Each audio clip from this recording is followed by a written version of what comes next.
Capítulo número 5 de Kendall y Kendall. Recopilación de información, métodos discretos. Los objetivos del aprendizaje. Reconocer el valor de los métodos discretos para recopilar información. Comprender el concepto del muestreo para el análisis de los requerimientos humanos de información.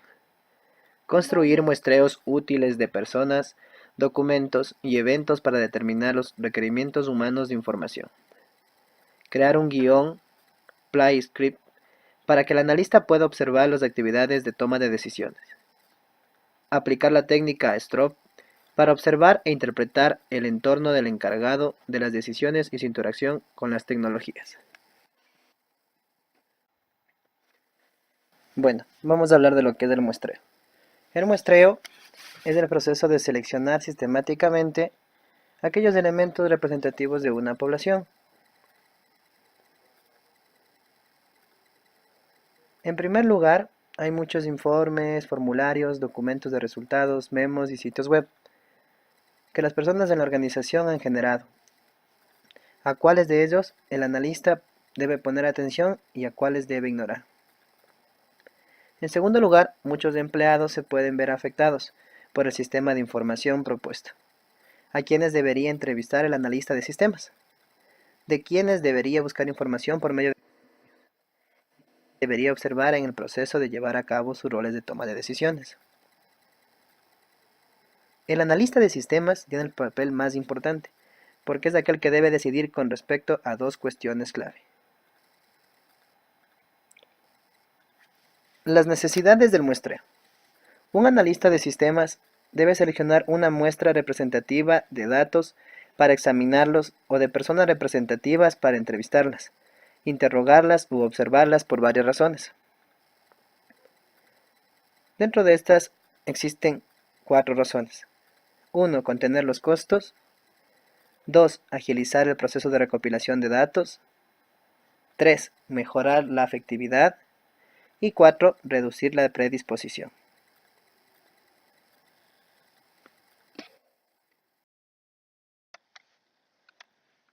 ¿Por qué de todas estas necesidades? Existen varios procesos en los que se pierde tiempo y dinero. El hecho de estar revisando páginas web, el hablar con todos, sería un problema. Por esta razón, el diseño del muestreo. Un analista tiene que tener siempre en cuenta 4 pasos para diseñar una buena muestra. Paso número 1. Determinar los datos a recolectar o a describir. ¿Qué significa? Necesita elaborar un plan realista en cuanto a lo que debe hacer con los datos, después de recolectarlos. Los deberes y responsabilidades del analista de sistemas en esta etapa consisten en identificar las variables, atributos y elementos de datos asociados a recopilar en la muestra. Paso número 2. Determinar la población a muestrear. En caso de mostrar datos rigurosos, necesita decidir, por ejemplo, si basta con los últimos 2 meses o si requiere todo un año de informes para el análisis. El analista de sistemas debe determinar cuál es la población. Elegir el tipo de muestra.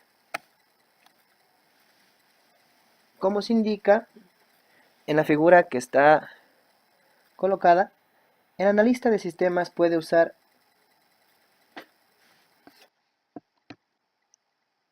uno de 4 tipos principales de muestras: de convivencia, intencionada, simple y compleja.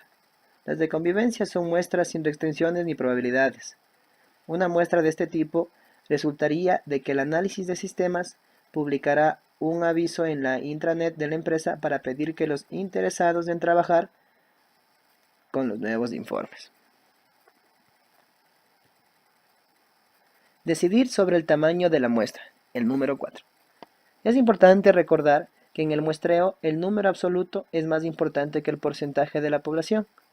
Es posible obtener resultados satisfactorios muestreando 20 personas tanto de 200 como de 2 millones. La decisión sobre el tamaño de las muestras. A menudo El tamaño de las muestras depende del costo o el tiempo requerido por el analista de sistemas, o incluso del tiempo disponible de las personas de la organización.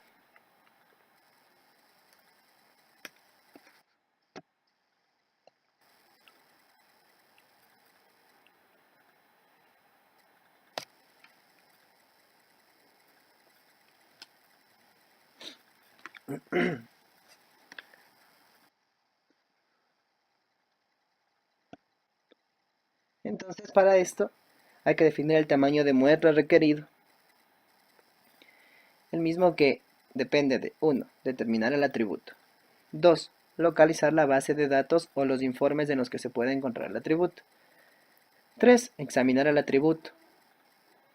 4. Tomar la decisión subjetiva en relación con la estimación del intervalo aceptable. 5. Elegir el nivel de confianza y buscar el coeficiente de confianza.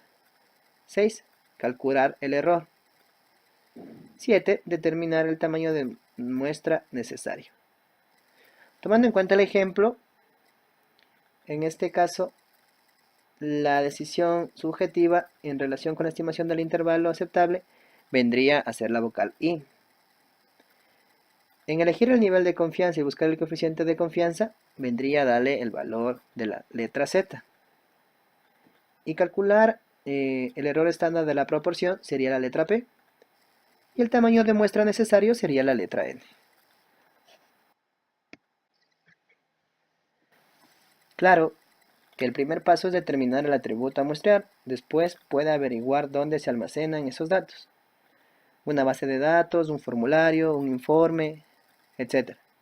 Es importante estimar que P, la proporción de la población que tiene el atributo para establecer el tamaño de muestra apropiado. Muchos libros de texto sobre análisis de sistemas sugieren utilizar un heurístico de 0.25 para P. Este valor casi siempre produce muestras de tamaño mayor que el necesario, ya que 0.25 es el valor máximo de P, que ocurre solo cuando P es igual a 0.50. Cuando P es igual a 0.10, como es más comúnmente el caso. P1 se convierte en 0.09, con lo cual se obtiene un tamaño de muestra mucho menor. Los pasos 4 y 5 implican decisiones subjetivas. La estimación de intervalo aceptable de más menos 10 significa que está dispuesto a aceptar un error de no más de 0.10 en cualquier dirección de la proporción actual P.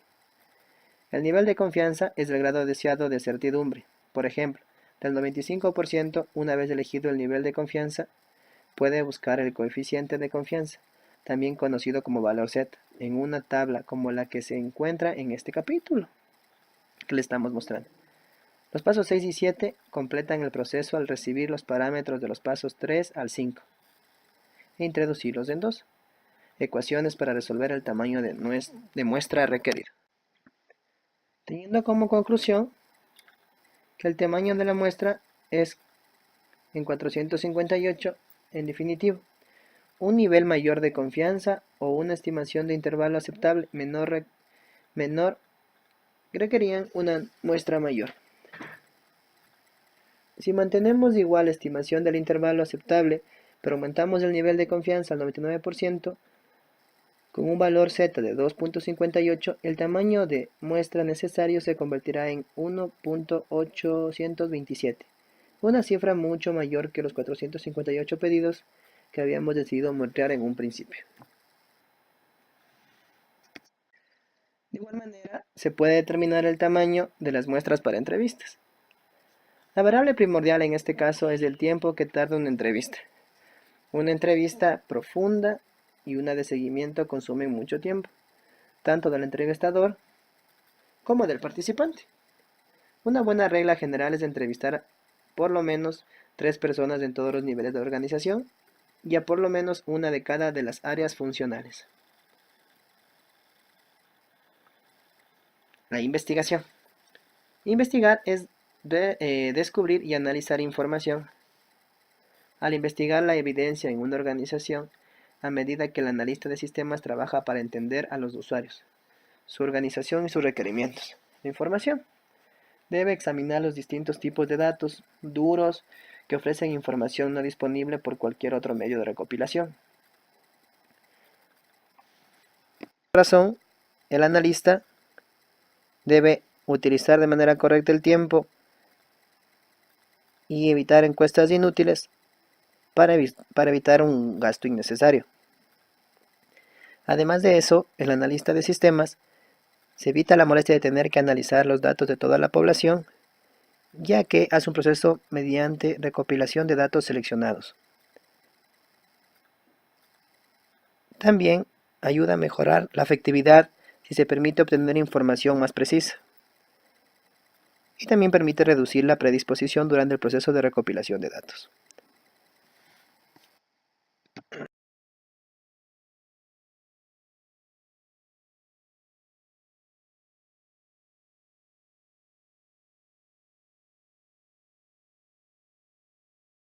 Ya.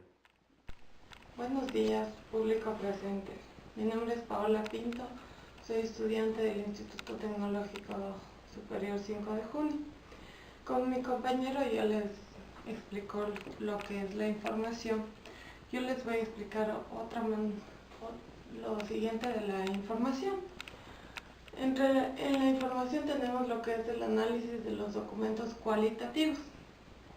Entre esos documentos tenemos lo que es el correo electrónico, los memorandos, anuncios de tableros, áreas de trabajo, páginas web, manuales de procedimiento y políticas. Estos documentos contienen comportamiento de los demás junto con las formas en que los usuarios esperan interactuar con las tecnologías de información. Los lineamientos que nos pueden ayudar a adoptar un enfoque sistemático se relacionan con aspectos afectivos, como por ejemplo tenemos lo que examinar los documentos de metáforas claves, de metáforas claves. Tenemos también lo que es buscar discrepancias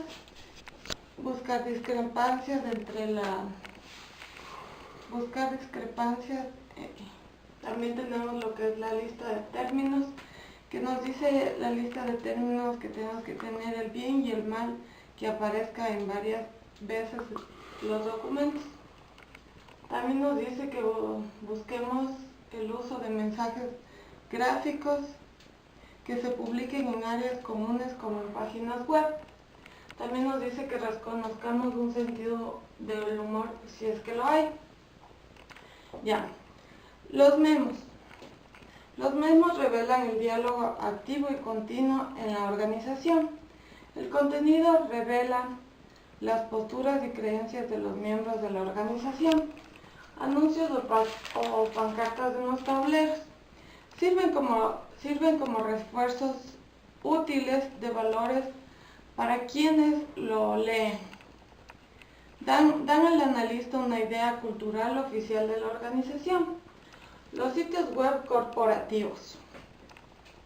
El analista debe examinar los sitios web que se utilizan para el comercio de negocio de consumidor a consumidor y también las transacciones de negocio a negocio. Los manuales. Los manuales representan la forma en que se espera que compartan las máquinas y las personas. Los manuales políticos. El analista debe enfocarse en las políticas relacionadas con los servicios de cómputo. Se usa acceso, seguridad y cuotas. Obtiene una buena idea de los valores que guían a la empresa.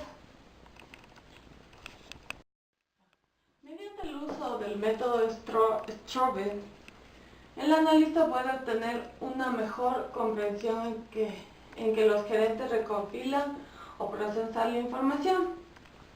En este gráfico podemos ver lo que son las características que exhiben los encargados de tomar decisiones. Tenemos recopilar la información de manera informal, buscar información fuera de la organización, procesar los datos de forma personal, almacena información en forma personal, ejerce poder en la toma de decisiones, exhibe credibilidad en la toma de decisiones, comparte información con los demás. La aplicación del método Strobel. Implementa el método mediante el uso de una lista de verificación, anécdotas con símbolos de taquigrafía. Ya, en esta imagen podemos observar cómo se utilizan el método Strobe. Nos dice que tenemos que tener una marca de verificación para confirmar la narrativa. Nos dice también que utiliza una X que interviene, que significa que invierte la narrativa. También tenemos lo que es un óvalo. Ya. Mediante el uso del método Strobe, el analista puede obtener una mejor comprensión en que los gerentes recopilan o procesan información. En el gráfico siguiente que tenemos aquí, tenemos lo que son las características que exhiben los encargados de tomar decisiones. Recopilan información de manera informal, buscan información fuera de la organización, procesan datos en forma personal, almacenan información en forma personal, ejercen poder en la toma de decisiones o exhiben credibilidad en la toma de decisiones, comparten información con los demás. La aplicación del método Strobe. Una forma de implementar el método es mediante el uso de una lista de verificación de anécdotas con símbolos de taquigrafía. Para ello tenemos lo que es en este gráfico vemos cómo los analistas han aplicado estos símbolos de taquigrafía. Tenemos lo que es la marca de verificación que confirma la narrativa. Tenemos lo que es una X que significa que invierte la narrativa. Un óvalo que significa que el analista tiene que buscar más detalles. Un cuadrado que significa que los elementos de Strobe modifican la narrativa. Y un círculo que significa que la narrativa se complementa con lo que se observa. Al implementar el método Strobe de esta forma, el primer paso es anotar los temas claves de la organización que surgen de las entrevistas. Con esto hemos terminado lo que es el capítulo 5 del libro Kendall y Kendall. Les agradezco por la atención prestada. Mi nombre es Paola Pinto. Gracias.